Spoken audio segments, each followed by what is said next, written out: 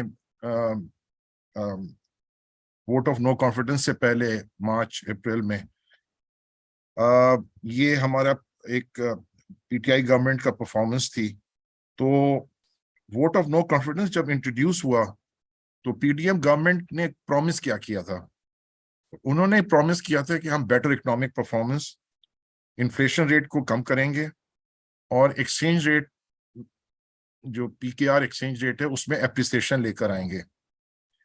اب جو ثاقب نے جو پولک کرائسس کا ہائی لائٹ کیا ہے، تو اس سلسلے میں اپنا ایک آپ سے ایک شیئر کرنا چاہوں گا. لگا کے شہر کو یہ بادشاہ نے کہا، اٹھا ہے دل میں تماشے کا آج شوق بہت، چکا کر سر سبھی شاہ پرس بول اٹھے، حضور شوق سلامت رہے شہر اور بہت. مجھے سب سے جو ایپ ڈسکرپشن ہے FY24 کے بجٹ کی، وہ AKD سیکورٹیز کا تھا، A road to nowhere. اب میں ذرا تھوڑا سا اس پہ کوشش کروں گا کہ ہمارا یہ جو آن گوئنگ IMF پروگرام ہے وہ مور اور لیس آپ سمجھیں سسپینڈ ہو گیا ہے، اور یہ تقریباً ہم سارے مانتے ہیں اکراس دا جو اکنامک پالیسی کامنٹیٹرز ہیں کہ we need a next IMF programme starting somewhere in FY24.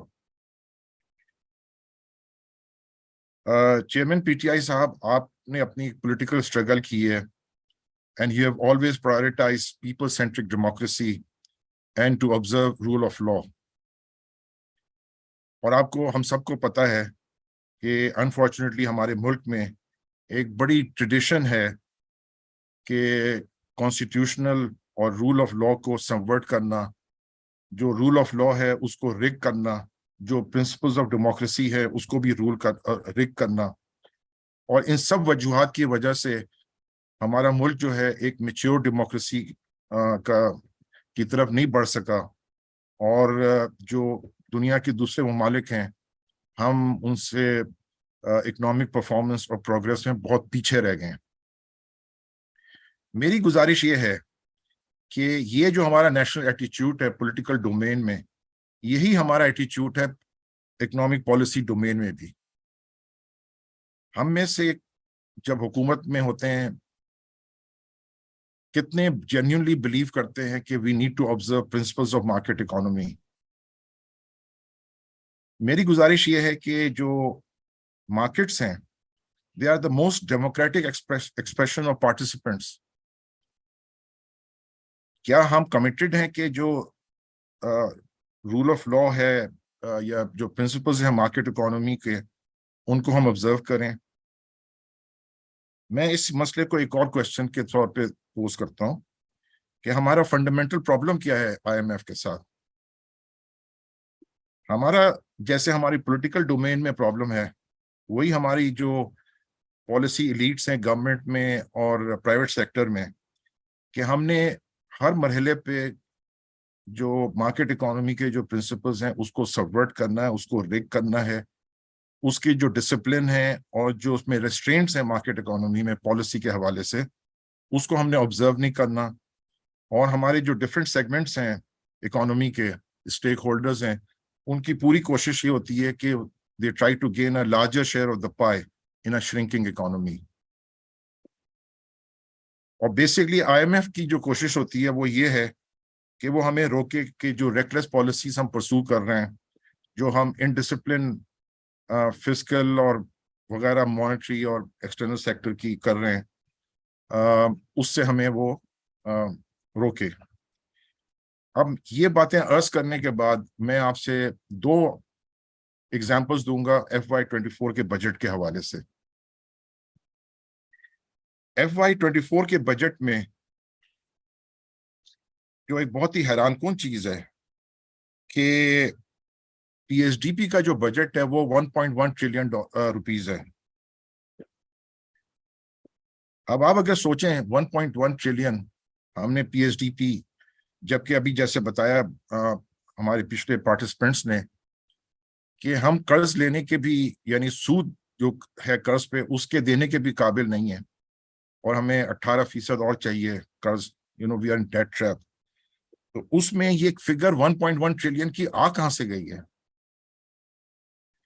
ایک اور ایشو اس کے ساتھ یہ ہے کہ ایک انکنسسٹنسی ہے between the G D P growth target which is 3.5 for next year, PSDP financial envelope of 1.1 trillion rupees, which is based on very high, borrowed resources or jiska cost likely to be, borrowing cost likely to be higher, or realistic availability of domestic and external resources to fund this, to borrow this huge amount.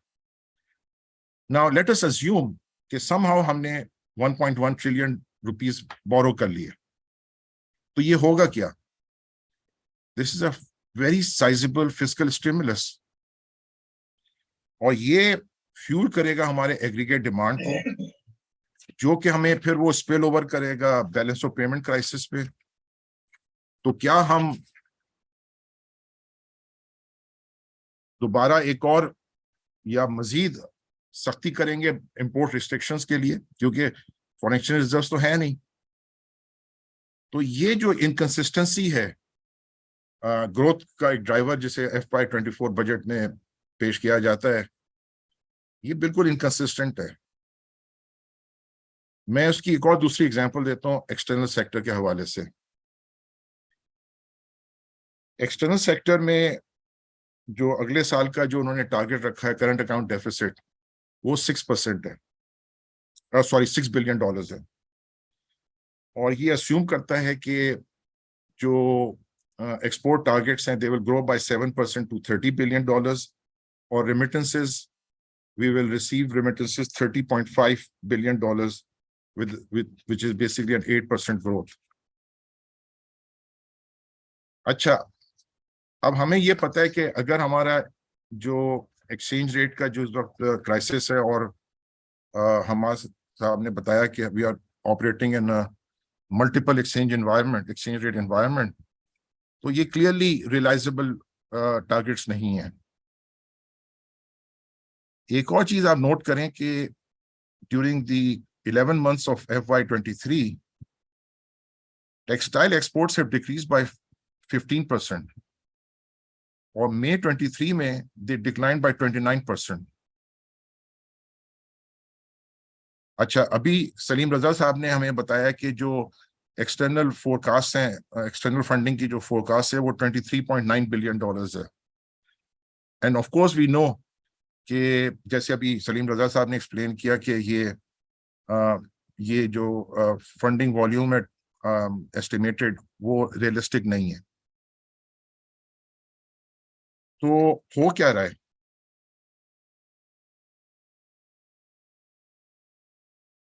ایک جو M P سی کی meeting تھی اس میں post M C پی meeting میں جو back ground briefing تھی اس میں جو اسٹیٹ بینک گورنر ہیں انہوں نے کہا کہ as of now there is no plan to enter into any debt restructuring. اور ایف ایم ڈار صاحب نے آئی سی اے پی کا جو پوسٹ بجٹ سیمینار تھا اس میں انہوں نے کہا کہ we should give hope to the people of Pakistan that they will come out of this crisis and there's no need to panic about the possibility of default. پھر وہ add کرتے ہیں you being nuclear power and being missile power has not been digested by most of the world. He emphasized that Pakistan would manage all international payments and would not seek haircuts. تو یہ چیز بتاتی ہے کہ جو ہماری جو immediate اپ coming imperative ہے اکنامک مینجمنٹ میں گورنمنٹ میں کلیئرٹی نہیں ہے کہ ہمیں ڈیٹ ریسٹرکچرنگ کرنی ہے, ڈیٹ ریسکیجولنگ کرنی ہے یا ری پروفائلنگ کرنی ہے. اور جیسے ابھی سلیم رضا صاحب نے بتایا کہ یہ بڑا کمپلیکس اور ڈیفیکلٹ ایکسرسائز ہے. میں فائنل پوائنٹ اپنا اس بات پہ ختم کروں گا کہ اگر کوئی آنیسٹ فائنانس منسٹر ہو, ایک ٹرانسپیرنٹ فائنانس منسٹر ہو, اور اس کی کوشش یا ٹارگیٹ ہوگا کہ میں نے ایک سیریس اور کریڈیبل بجٹ دینا ہے given all these realities that we have just all discussed. اس کا پہلا اسٹیپ یہ ہوتا کہ وہ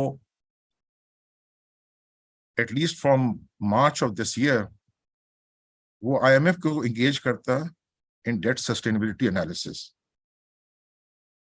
وہ debt sustainability analysis will tell you کہ آپ نے ریسٹرکچرنگ کرنی ہے, آپ نے ریپروفائل کرنا ہے, یا آپ نے ریسکیجول کرانا ہے, آپ نے ایکسٹرنل ڈیٹ میں کس کے ساتھ کرنا ہے, آپ نے ڈومیسٹک ڈیٹ کرنا ہے نہیں کرنا. The starting point is that.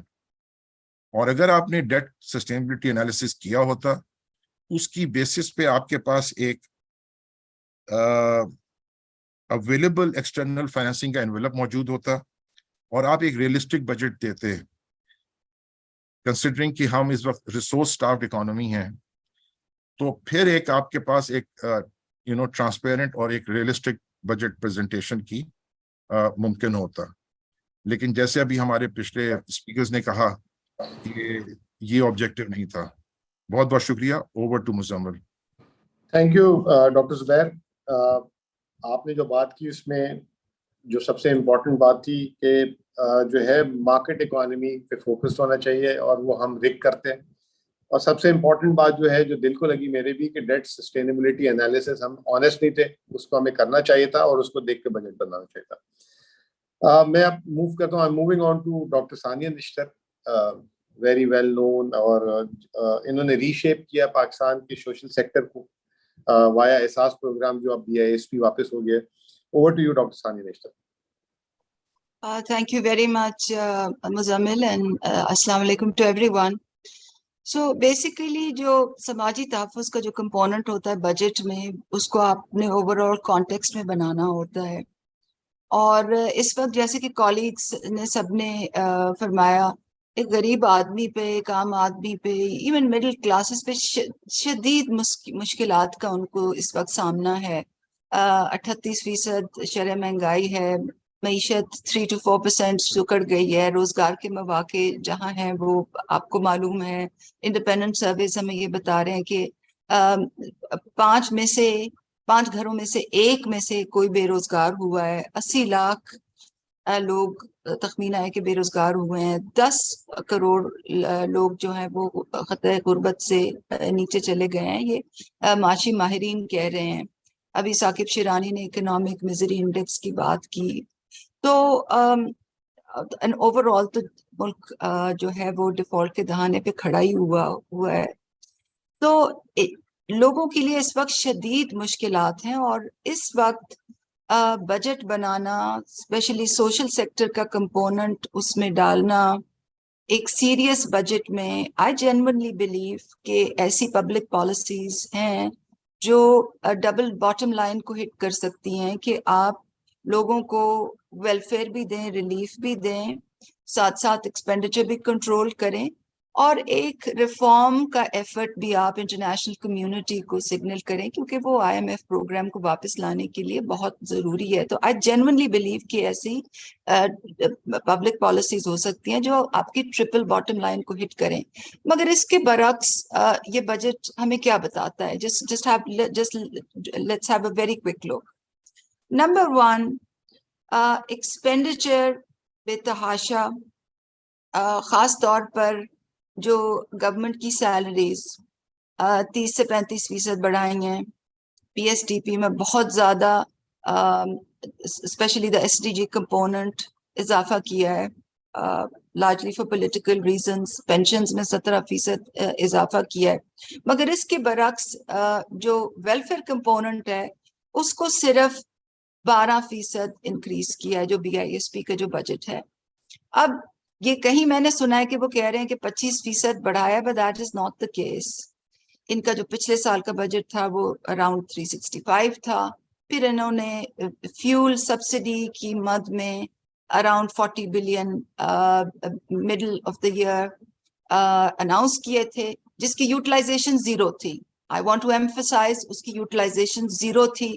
اسی کو ری پرپس کر کے پھر سیلاب کی کانٹیکسٹ میں ڈال دیا.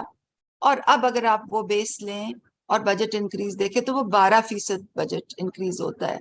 تو کہاں 30%, کہاں PSDP کا انکریز, کہاں پینشنز کا انکریز, اور آپ جو سوشل سیکٹر کا اس مشکل حالات میں جو بجٹ انکریز کریں وہ 12% کر رہے ہیں.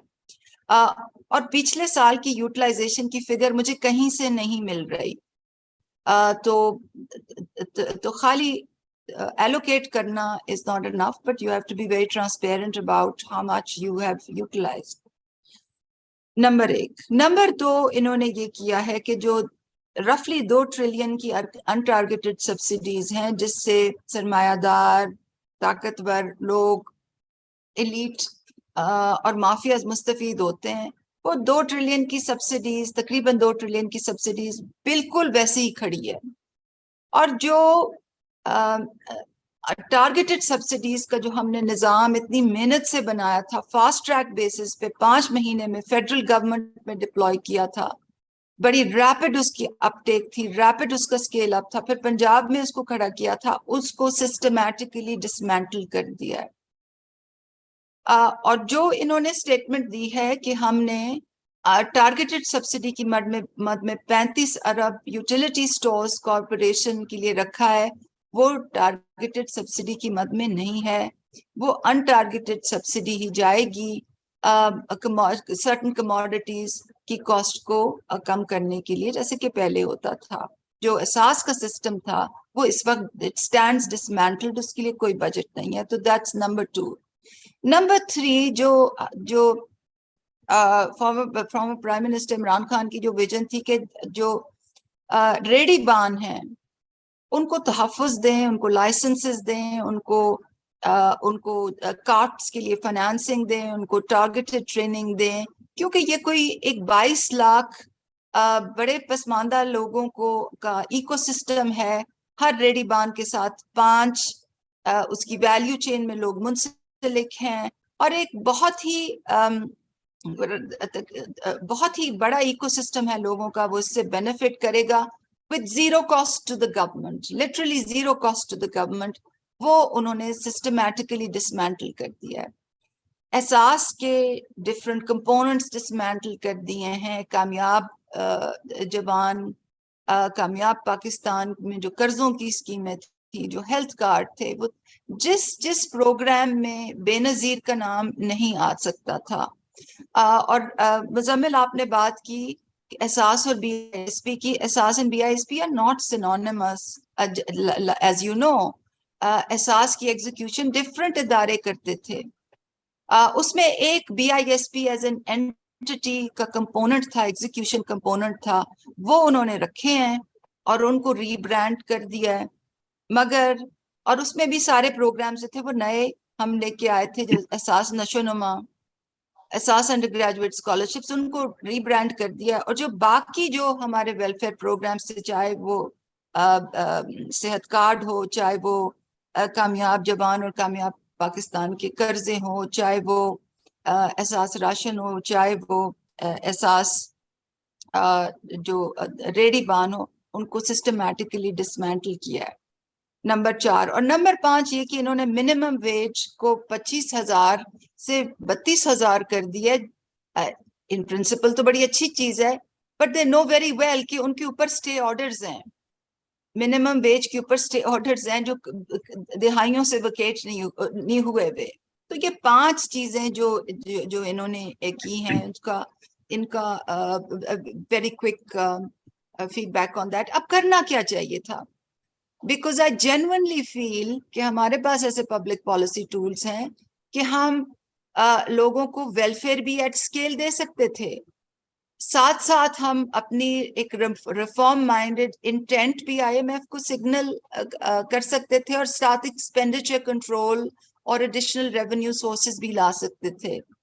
کچھ چیزوں کا میں بہت جلدی ذکر کروں گی بیکاز آپ نے ہمیں 5 منٹ کی ٹائم لائن دی ہوئی ہے مزمل. سب سے پہلے تو یہ کہ ان کو even if notionally, even if as a signal, کچھ جو 2 ٹریلین کی انٹارگیٹڈ سبسڈیز ہیں اس میں کچھ کو وڈرا کرنا چاہیے تھا, کچھ کو کٹ بیک کرنا چاہیے تھا, کچھ تو ریفارم سگنل کرتے, اور ساتھ ساتھ سیاست سے بالا تر ہو کے جو احساس راشن رعایت کا جو end to end digital ecosystem جو بنایا تھا, جو